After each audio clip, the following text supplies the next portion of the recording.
Coming up on the show, hundreds of Georgia Guard troops are heading to Washington, D.C. We're going to hear from a retired Lieutenant General on what the soldiers can expect on their mission. And the latest job numbers may have some shoppers thinking twice about swiping their cards. Find out what a shaky labor market could mean for your next big purchase. And grandma's not just baking cookies anymore. She might be beating you at Mario Kart. See how older Americans are powering up their health and social lives through video games. This is The Take. Let's get it.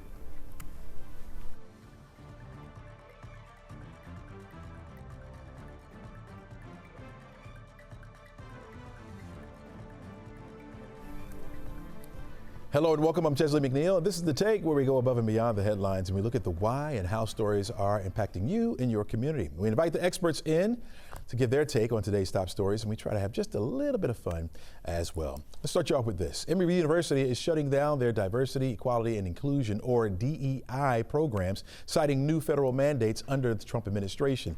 These include ending race, gender-based hiring programs, shifting to more merit-only standards. The U.S. Justice and Education departments are now tasked with enforcing compliance through contracts and grants. And major universities with billion-dollar funds now face reviews of how they handle DEI. The move is drawing concern from students, advocacy groups, and professors who see this as a threat to academic freedom. Sorry about that, folks. With us now is Thomas Rogers. He's the professor of Latin American history at Emory University. He's also the current president of Emory's chapter of American Association of University Professors. Professor, welcome to the show. Thanks very much. It's good to be here. So what was your reaction when you first heard Emory announce the end of their DEI programs? Surprise and disappointment. The messaging up through the spring semester had been that Emory was rigorously observing and abiding by settled federal law with regards to diversity, including the newest interpretations of those laws that reach back to the 2023 Supreme Court decision on student for fair admissions versus Harvard and UNC. And so Emory, of course, abided by the Supreme Court decision and all other settled law regarding diversity on college campuses. Yeah. From a faculty standpoint, how does this affect the classroom environment? Well, it's not clear yet. You quoted from President Sears's message, which didn't include a great deal of detail, and so it's going to be hard to know until that is fleshed out and we see what the actual impacts are on campus, what it's going to mean for the classroom, for advising, for the student experience, and all the rest. How has the DEI program helped Emory? Well, one of the things that people should remember about these programs is that they go far beyond admissions and hiring, which I think is the kind of simplistic box within which a lot of people think about DEI. They also support student-facing and support programs, affinity groups on campus, and things like that. I was just speaking with an advisee at length last week in the wake of the message who was asking, I spend a lot of time with 2 or 3 different affinity groups on campus, and I don't know if those are going to go away, if the leadership of those will lose their jobs. So we just don't know. So does that concern you the most about Emory's future? I think it does. I mean, I think that, our core mission relates to educating students, and if the student experience is eroded by changes like these, then I think that that's going to be difficult. The other threat, of course, when you ask about how it's going to change the classroom experience, I am here in my capacity as one of the leaders of the American Association of University Professors chapter at Emory. That's an organization that dates back more than 100 years. Its 2 main pillars are that it advocates for consultation and collaboration with faculty, which is to say shared governance of universities, and it advocates for academic freedom. And one of the issues that may appear on the horizon with this move is vetting of syllabi or vetting of the kind of material that is allowed to be taught. And that, of course, is quite troubling to any faculty. Yeah. How do you explain this decision to students who already feel like marginalized or unseen? What do you say to them? Well, I guess the main thing is to say context matters, which is to say Emory is trying to respond to a quickly changing federal landscape of what I think the word that, or the phrase that Justice Sears used was federal laws and mandates have been implemented that require higher education institutions to alter fundamentally or even close offices and programs. So federal laws and mandates, I think she's referring partly to executive orders there. And there's been a flurry of them. And so that's the context in which every university is operating right now, is a fast-changing environment where the interpretations of settled law are apparently changing, and universities have to respond. And so, in a sense, it's our job to try to educate students about that changing landscape, even though it's difficult to stay abreast of. You know, one of the things that AAUP members would hope is that the administration, in trying to stay abreast of it, would engage in consultation with faculty about the decisions to be made. Yeah. Have you heard from any students as of yet? Have any of them come to you feeling like maybe the university has betrayed them? Sure. Yeah. Yes. I mean, that's just last week I had a couple of conversations with advisees about exactly that. It's mostly worry because, of course, the students don't know what the tangible effects are going to be yet. And so it's at this point, it's mainly anxiety of, will the programs that I have come to rely on, will they stick around? Yeah, I'm sure that's what the students want to know. All right. Professor Rogers, thanks so much for joining us. Really appreciate your insight on this. And, we really appreciate you being with us this morning. Absolutely. Thanks for the invite. All right. Take care. All right, folks, a bit of fall around our area for today. We will have a mix of sun and clouds, at least early on. Temperatures will be suppressed because of that. Only around 80 degrees for the afternoon high temperature. Got an easterly wind coming in as well. It will be a bit breezy out there, so it will feel cooler at times for today. Tomorrow, full sunshine. You're looking at 81 for the afternoon high temperature. Back to the mid-80s by the time we get to Wednesday. Thursday and Friday, we're looking at temperatures in the upper 80s, so we'll exceed our average for this time of year, getting back close to 90 degrees. And then we'll watch the temperature modify a bit as we head through the upcoming weekend with a few extra clouds moving into the area. What you see missing there is raindrops. Not expecting that to be around much this week at all, folks, so you get a chance to enjoy not only an early fall, but also rain-free atmosphere over us. Don't go anywhere. We're back right after this. Welcome back to the show. Americans are weighing in on President Trump's policy that may impact your wealth and health as Chicago prepares for the president to make good on his threat to send National Guard troops there to crack down on crime. Joining us now from Washington, D.C. is NBC's Botha Imam, filling in for Alice Barr this morning. And Botha, we saw the president at this weekend at the U.S. Open tournament. His reception was kind of rather mixed there. That's right, Chelsea. We heard cheers, we heard boos. We saw folks with their phones out, taking pictures, of course. There was also some holding up at certain periods because, of course, it is the president with all of the security there. So you had mixed reactions as expected. We know that there's been layers and layers of controversy, not only with new polls that are coming out, but also with the immigration arrests. Then we also know that there's so much going on with the alleged, Department of War. Actually, that did happen over the weekend, being named the Department of War from Department of Defense and the cost for that. So there's a lot of folks who are just looking at everything happening and feeling like they can't keep up. And so we saw those mixed reactions, which really highlighted that. Yeah, we saw the new NBC poll. You mentioned it there, came out overall. The president's overall approval rating is in familiar territory.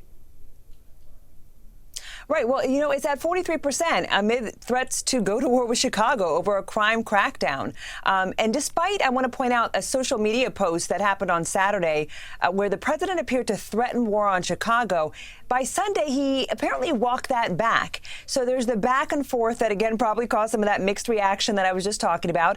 And the administration is still staying, Chelsea, on the defensive after the latest jobs report highlighted a dramatic slowdown in the labor market on Friday. And so we've seen just his approval rating at that 43%. But we've also want to point out here that the NBC News poll showed only 39% support how the president is dealing with inflation, the cost of living. A lot of folks who are going to the grocery store are not happy, right? Those who are trying to purchase a car right now, those who are trying to buy a home right now. Folks are looking at all of these numbers and wondering how they can handle the load. And we also know that that poll showed only 41% of Americans approved of the president's handling of trade and tariffs. Meanwhile, tariffs continue to cause confusion and higher prices for businesses and consumers. You know, on Friday, both we saw the ICE agents execute a massive immigration raid at a Hyundai plant here in Georgia. Now we're learning that the administration has plans to target other businesses for immigration enforcement. Right, Chelsea, and certainly that's going to keep a lot of folks on edge this week, right? Just the idea that more raids may be happening. It's all coming on the heels, as you mentioned, of that raid in Georgia. And White House border czar Tom Homan said that the administration would intensify the focus on workplaces. Opponents, meanwhile, of Trump's crackdown and some business groups say major U.S. industries, including agriculture, hospitality, meatpacking, depend on immigrants without legal status. And that new NBC News poll also showed 43% again for Trump's handling of deportations and immigration. And I actually used to work in Georgia, and one of my first stations was Dalton, Georgia, which is known as the carpet capital. And we know that, in some of these areas where there are many different immigrants, different migrants coming, that there is a sense of fear that happens, and it crosses over to their families as well. Both of you, Mom, thanks so much for joining us this morning, and thanks so much for your insight. We appreciate it. All right, the National Guard from Georgia could be helping out those in the D.C. area. We're going to learn more when we come back. Stay right there. Washington, D.C. It was the most unsafe city anywhere in the country, our capital. And after 12 days, it became known as a safe city. And then after 2 more days, it's now one of the safest cities in the country. As President Trump right there on Friday boasting about his move to bring the National Guard troops and the lower amount of crime that was in Washington, D.C. Now those troops in the nation's capital are getting some reinforcements right here in Georgia. According to the National Guard spokesman, the 300 soldiers will replace service members who were deployed last month. They'll join more than 2,200 other guardsmen from 7 other states. Now, through a statement from the office of Georgia Governor Brian Kemp, he said, "We share a commitment to uphold public safety and are grateful to those brave guardsmen and women for their families that support them and for their dedication to service above self." Now, we're here with some more context of this. Is Lieutenant General William Caldwell IV. He is a retired president from Georgia Military College and closely worked with the Guard as a commander during Hurricane Katrina. Welcome back to the show. Oh, glad to be here. Thank you. All right. What's your reaction? What's your first reaction to this move, both as a former commander and now as a civilian? Well, you know, as somebody who's for the last 12 years, when I was president of Georgia Military College, had the opportunity every day to work with the Georgia National Guard, I can tell you they're a great military outfit. They're going to do an incredible job. They're going to make us very proud here in Georgia by their performance up there. And so hearing that we're providing a small element of the support package that will be in the Washington, D.C. area for a short period of time, I think is probably very appropriate. From your experience, how does the Guard troop balance supporting law enforcement without crossing the line? Well, I can tell you that, you know, they're well trained for this mission. Again, we've got about 14,000 guardsmen and guardswomen here in the state of Georgia. Out of that, 300 will go up there probably for about a 30-day, 45-day period is my estimate. It probably is what they'll do, and then come back. But they'll really be in support of. They're not going to be the law enforcement. They'll be working in support of local law enforcement, federal law enforcement, park services, Metro Police. So they're just really providing additional support behind what is already there to ensure that they can continue to do their primary mission. If you can you dig a little bit deeper into that? Like, what does a mission look like on a day-to-day basis for these troops?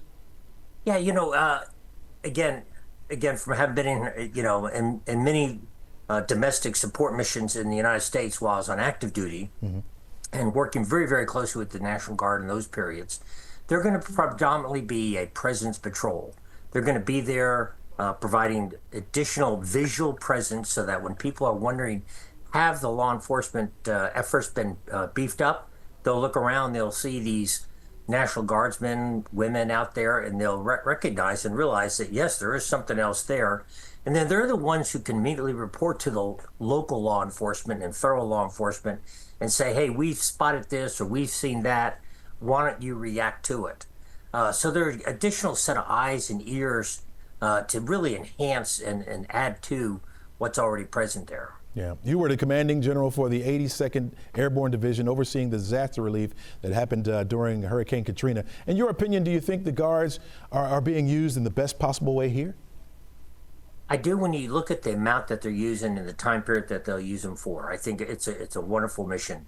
You know, when I looked at last year, again, when I was still president of the college and Hurricane Helen came in and I looked around at what the Georgia National Guard did, you know, they had men and women on 6 different continents, I think it was at the time, and yet still had people in 40 different counties out there providing support needed here in the state. So I know our governor and our adjutant general look very closely at what's out there, what's available.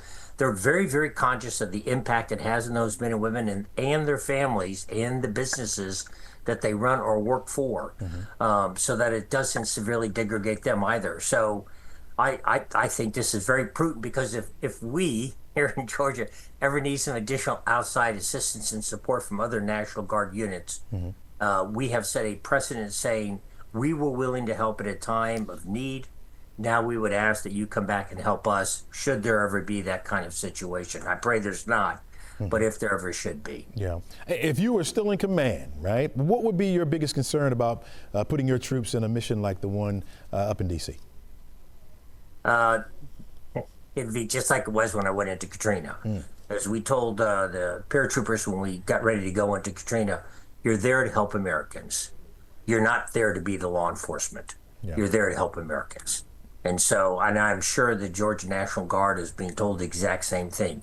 You're there to work in support of the local law enforcement officials to provide public security, public safety for American citizens and visitors there in the Washington, D.C. area. Yeah. Finally, I want you to tell all the families out there that may be watching, what's the key thing to understand about why their neighbors in uniform are being sent to Washington, D.C.?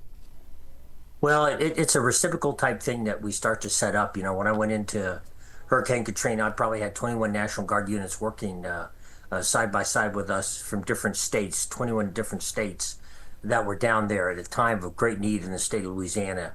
And so I would tell you that should there ever be that kind of catastrophe that would hit Georgia, I would want us to be able to turn to any other state in the United States and know that they too are going to be willing to help and assist our men and women here as we support the citizens of Georgia. All right, Lieutenant General William Caldwell IV, thanks so much for joining us. Really appreciate your insight today. Glad to be here. Thank you. All right, more stories ahead, folks. You're watching The Take. We're back right after this. Well, the latest jobs report came out Friday and painted a picture that was troubling for the Americans' workforce. The Labor Department reported that the U.S. employers added just 22,000 jobs in August. Now, that's down from 79,000 in July and well below the 80,000 that economists had expected. Meanwhile, the unemployment rate ticked up to 4.3% last month, the highest mark since 2021. While those numbers tell where the labor market stands, the real question is, how do those figures affect everyday Americans and how much consumers' confidence is starting to slide downward? Time to bring in friend of the show, financial advisor, Andrew Pujols. Welcome back to the show, my friend. Good morning, Chesley. How are you doing? Doing pretty good, pretty good. All right, talk to us about these weak job numbers and really how does that affect consumer confidence? Do people just stop spending outright or does it lag behind just a little bit? Look, I think the jobs numbers on Friday were significantly less than economists expected. This is becoming concerning. We're seeing jobs numbers be revised for the last few months, which is also concerning. So I think the American consumer is just going to start to be a little more cautious with their spending, right? If you're worried about possibly a layoff or rising prices, you're starting to be a little more cautious with your money. So I think that's what I'm expecting that we will see. Holiday season is right around the corner. That will kind of be a telltale of where we're headed economically and how consumers are feeling. Absolutely. And when does that start to go up a little bit, Andrew, as far as the holiday spending? Does that start in October, as early as October, or in November?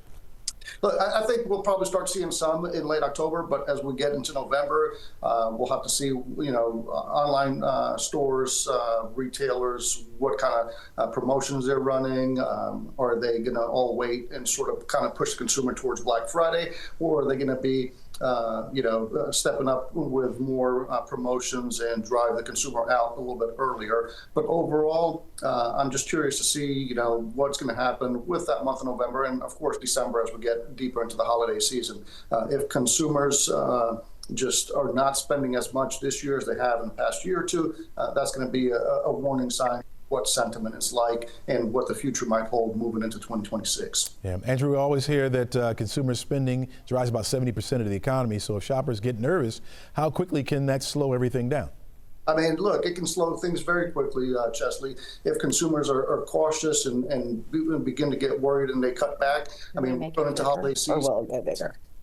We're going into holiday season and we're looking at things such as travel, accommodations, aside from retail shopping, right? So there's a lot that could be influenced and impacted by consumer sentiment being more negative than more favorable as we go into November and December. Yeah, with the unemployment climbing, what signals should we watch out for if we know consumer spending will be down sharply? What should we be looking out for? Yeah, I mean, look, I think overall unemployment is ticking up a bit. That's concerning. Job growth seems to be stagnant right now. That's also concerning. And so people are going to be concerned that, hey, might I be someone that is impacted with a job loss eventually, right? So there's going to be that going back to the sort of basics that we've discussed before, Chesley, of trying to save up some money, have that rainy day fund because you never know what happens. But overall, pretty much, I think we're starting to see a slower progression on the economy as far as any growth. And, this could very well be the beginning of a recession. Again, the Fed is always looking at indicators that are lagging. And so, it's typically months on into a recession before we really know that we're in a recession. Yeah. Andrew, what's the thing that families pull back on first, typically when there's job concerns? Do you know? I think, look, discretionary spending, right? I mean, you're looking at, do we really need this versus do we, need this for our household, or is this optional, right? I think the optional spending is going to be cut first by households. If it's something you're going out and you see something that you like on the shelf, but you really don't need it, you might say, you know what, this could wait for later. Pretty much, I got to put the basic needs for my family first. Last question for you real quick here. With folks worried about the recession, is it smarter to just save every single extra dollar, or do you spend a little bit just to help to keep the economy afloat? Well, look, I think we live in a society where people spend, right? We're a consumption society. And so therefore, I don't think that everyone's just going to cut back, completely on spending. I think they might be a little more cautious. But overall, saving and having that, that rainy day fund, 3 or 6 months of savings, should you have any job losses or unexpected circumstances, then, you're covered to some extent. But so I don't think everyone's just going to cut back and say, hey, we're not going spending anymore. We're not doing any holiday shopping.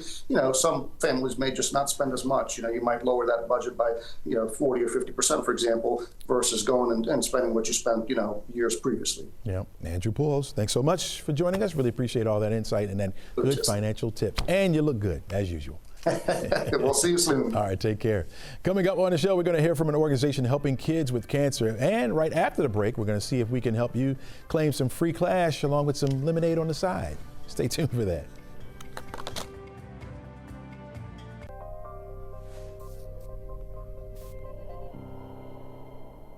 Well, nothing really beats ice cold lemonade, especially on a summer day where it's hot outside. But what if a free drink also came with a shot at some free cash? Our 11Alive consumer investigative reporter, Liza Lucas, found out just how many Georgians are missing out on unclaimed cash.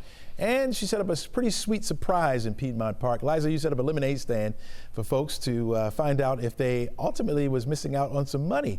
Talk to us about how you set this up and everything. Oh, this was a totally fun one, but it's still an important topic because, as you mentioned, we're talking about money that could be in your name being held. We're talking about unclaimed property. That's the technical term. So before you think, hey, I'm keeping up with my cash pretty well and everything I'm owed, we're talking about things like old utility refunds. Maybe you moved and it never made it to you. Savings accounts, investment dividends, even paychecks that perhaps didn't reach you on time. And if that money has been sitting too long, the state of Georgia takes custody of it for safekeeping, Chesley. And we learned that the total here in Georgia is huge. Right now, Georgia's Department of Revenue is holding more than $3 billion with a B in unclaimed funds. And we learned a lot of people had no idea this pot of money existed. But I'm sure a lot of people don't even know about this, so that's probably why it's like the price it is. We just said $3 billion? $3 billion. That's why it is. People don't even know about it for real. Yeah. That's a little snippet of our lemonade stand right there, but basically all you need is your name, your city, and about 30 seconds online with the Georgia Department of Revenue site to see if any of that money is yours. Are we talking about just Georgia here, or could it be anywhere in the United States that you look this up? Oh, national. Usually if you've been in Georgia throughout the course of your life, you're probably going to start with the Georgia database, but there is a national database. You can also poke around on other state websites as well to see if you have money there. I lived in another state before I was married. So I searched under my maiden name too, and that kind of gives you an idea of that money as well. How much money are we talking here?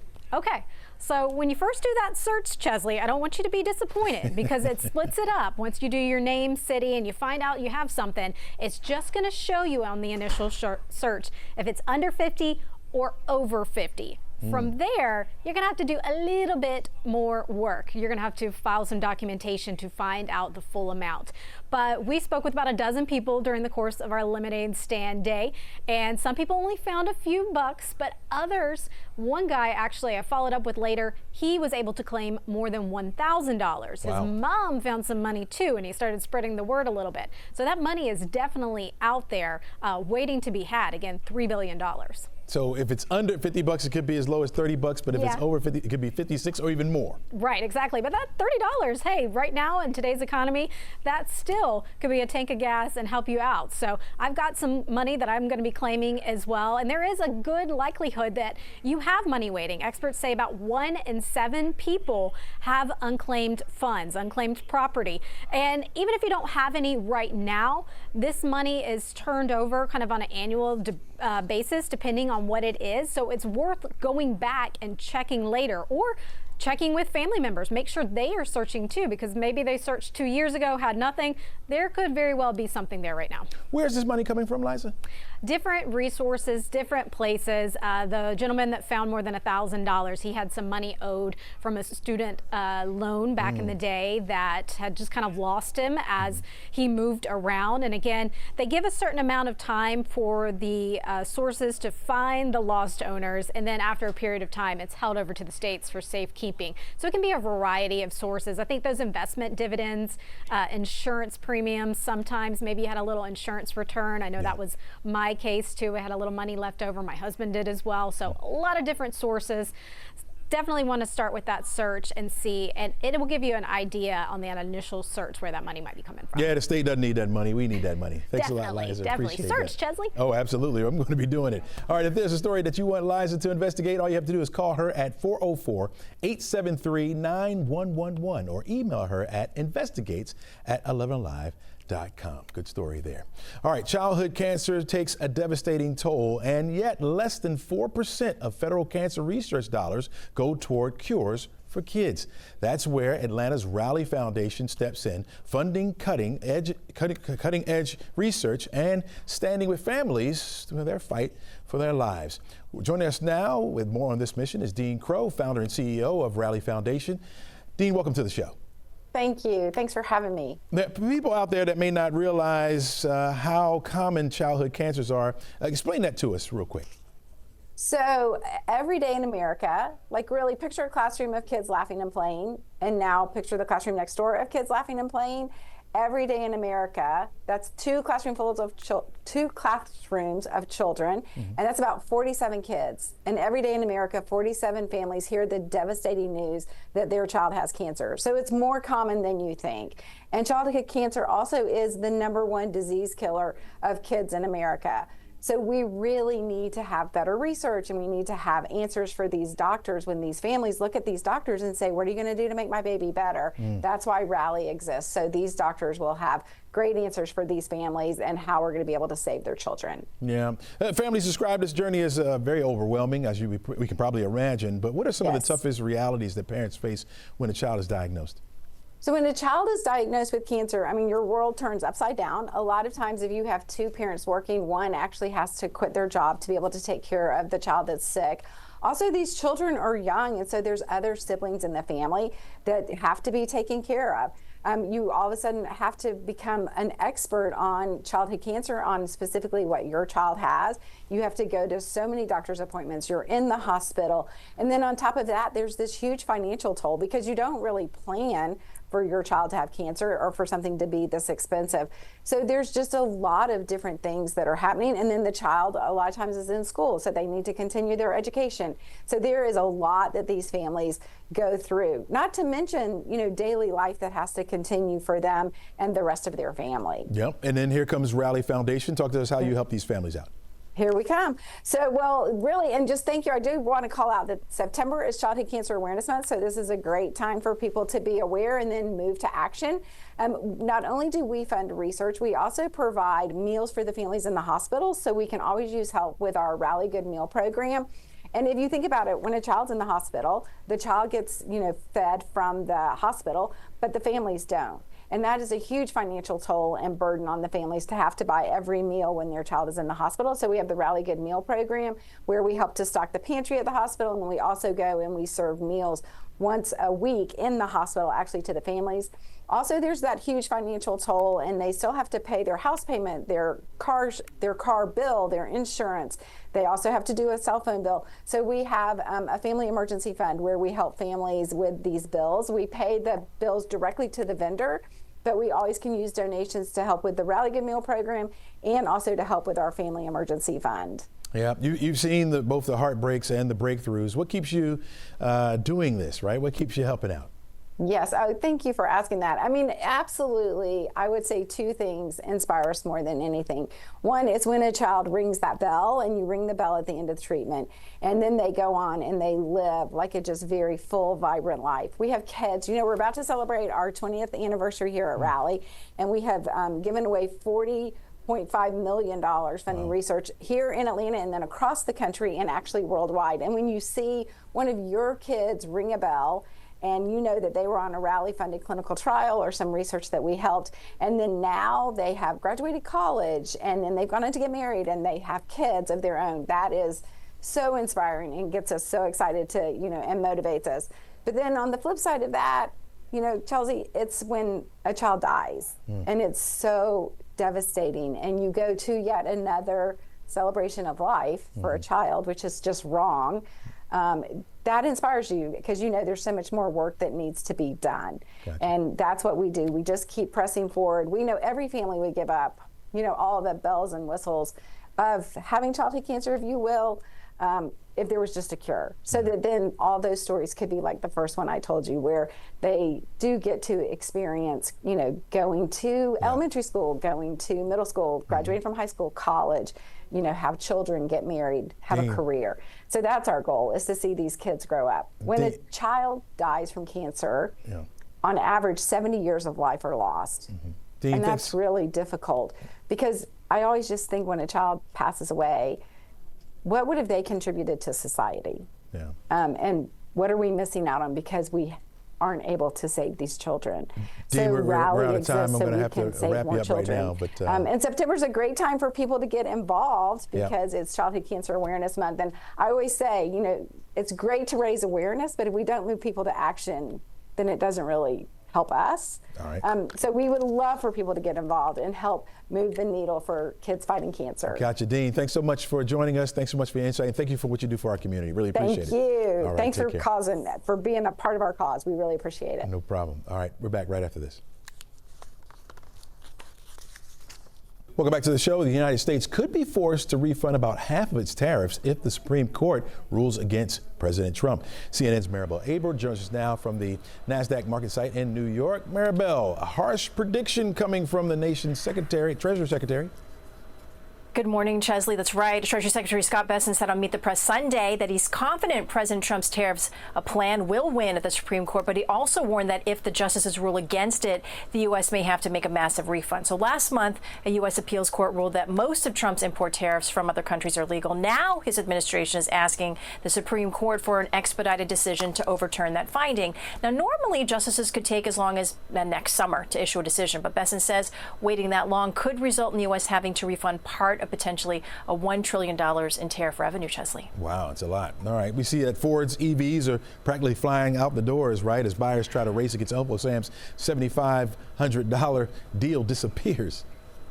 That's what's happening. Ford's electric vehicle sales are surging as buyers race to beat that end of the federal EV tax credit, Chesley. A $7,500 EV tax credit for consumers ends September 30th. It was originally set to last through 2032, but the mega tax reform bill signed by President Trump in July put an end to that early. In August, Ford electric vehicle sales were up 19%, hybrids 14.5% over August 2024, marking 6 straight months of gains. By comparison, sales of the automaker's traditional gas-powered vehicles, Chesley, inched up 2% for the month. All right.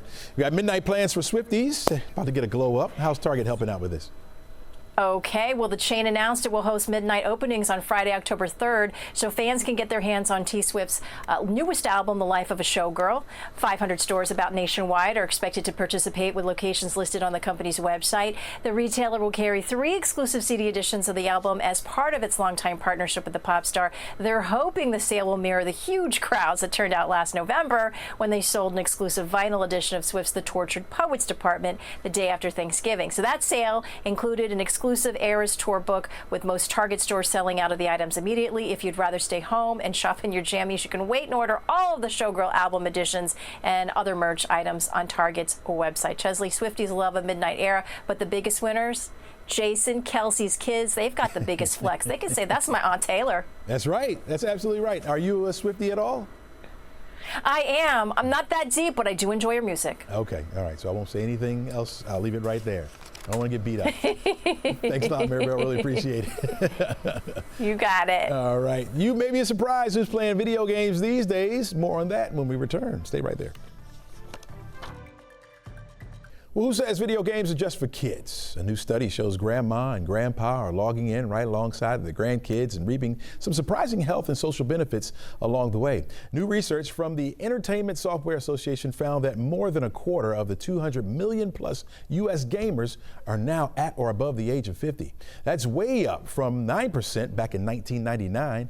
And out of today's gamers, basically half are baby boomers. As for why, well, roughly 3 in 4 say games give them mental stimulation and improve their cognitive skills and help reduce stress. I can understand that. Let's find out what's behind this. Aubrey Quinn, who's the Senior Vice President of the Entertainment Software Association, joins us now on the show. Welcome, Aubrey. Hi, thanks for having me, Chesley. Are you telling me that grandmas, instead of knitting, are playing video games these days? I don't know that it's instead of. I think, we have lots of hobbies, and video games are certainly one of them, even for grandmas and grandpas. So what's driving this gaming boom amongst older Americans? So we know that video games are one of America's most beloved forms of entertainment today. And if you think back to when video games first started showing up in our homes, like in the early 1980s, those teenagers who got those games are 58, 60 years old today. And we don't grow out of the forms of entertainment we love. We don't stop reading. We don't stop going to see movies or listening to music. And what we have found is that as we age, we take all sorts of forms of entertainment, including video games, with us. Well, I know that back in the day now, those games were a little bit more simple. I mean, I'm thinking about the Pac-Man that were and now they're a little bit integral. Do you think that it's a way also for grandparents to keep up with their grandkids? So I think there are a lot of factors in play, but I mean, you mentioned Pac-Man and Tetris and some of these original games. Those games are still around. And the top games that older players are playing are puzzle games. They're playing Wordle. They're playing Sudoku online. They're playing Monopoly Go or Solitaire. These are video games. And I suspect one of the biggest changes with the adoption of video games across generations is that we all have a video game device in our pocket now. We don't have to be at home in front of a console or in front of our PC. We use smartphones. We use our mobile devices. When I'm at an airport or a doctor's waiting room, a lot of us are playing video games to pass the time, but the sneaky benefit is that we know video games are so good for our minds. They improve our cognitive performances, our problem-solving abilities, and that is a really driving reason why older players are powering up. Do you know what's happening in our brains when we play these games, or what's helping us out with that?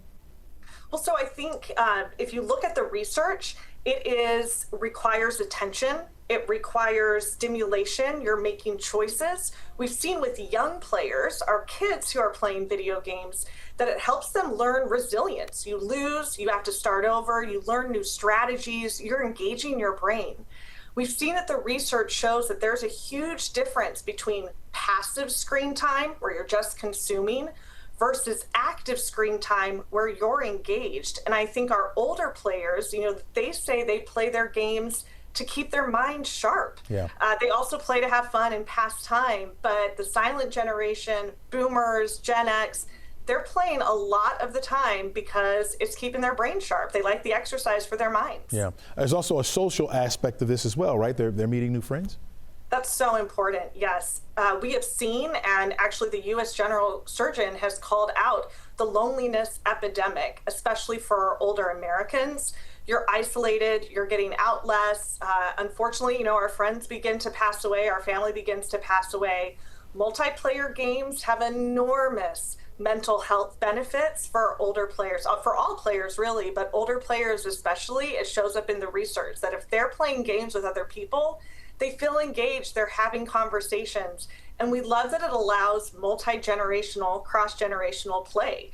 Kids, grandkids, parents, moms, grandmas, everyone can be playing games together and find something to do in common. Yeah, but there you go. Aubrey Quinn, thanks so much for your insight on this. And my mother is 86, and she's playing right there on that phone. I love it. I love to hear it. Thanks for having me. Thank you for being with us. Appreciate it. Another look at your forecast, folks, plus my final take when we return. Don't go anywhere. Well, we are looking at a beautiful afternoon. Well, I should say pleasant afternoon, because we are going to have some clouds around the area, but tomorrow that starts the full sunshine. Today, only around 80 degrees for the high temperature. There may be some spots that don't even make it up that high thanks to those clouds. 81 will be your afternoon high temperature on Tuesday. We're expecting full sunshine. We'll certainly hold on to it for Wednesday as well. You're looking at 85 degrees for the high temperature on Wednesday. Now, keep in mind, we should be around 86 this time of year. We'll get back up there on Thursday. In fact, we'll exceed that at 87, 88 for the high temperature by Friday. So getting back closer to that 90-degree mark, where some of you, I know a few of you may like that, but it is feeling like fall, and it's a lot of folks' favorite time of the year. So get a chance to enjoy it. You need to do so, folks, as we'll start to climb back up by the end of the week. 87 for the high temperature on Saturday. Sunday, we're looking at 86. A few more clouds moving back into the forecast area. Hey, here's your chance to be a NASA astronaut. Well, not quite, but NASA is looking for volunteers to help them track Artemis 2, their spacecraft that will be traveling to the moon. Artemis 2 will launch 4 astronauts on board for an estimated 10-day mission around the moon. The launch is targeted for April 2026. Now, of course, NASA has all kinds of equipment and instruments they can use, but with the growing focus on commercialization, NASA is trying to further understanding tracking capabilities. So this is where you and I come in. NASA will use about 10 to 15 people with ground antennas to help track radio signals from the capsule. The aim is for NASA to have a better understanding of commercial and community tracking capabilities, to start leaning on industry partnerships, to get more of us like you and me out in outer space just to kind of take a look at it. Now, this is not the first time they called for volunteers to help. They did a similar program with Artemis 1 mission, but this will be the first time that there's actually a crew on board. So if you want to help, make sure that you can contact NASA by Monday, October 27th. That is the deadline, folks, and you can help track that ship. It's been done before. A lot of people say they have a lot of fun doing so. I thought it'd be a cool thing to pass along to you. Help them out. One day you and I may be on that ship, and we need some folks down here to help track us. That's all we got for you today, folks. Try to make it a great day and encourage a person or two. Why don't you?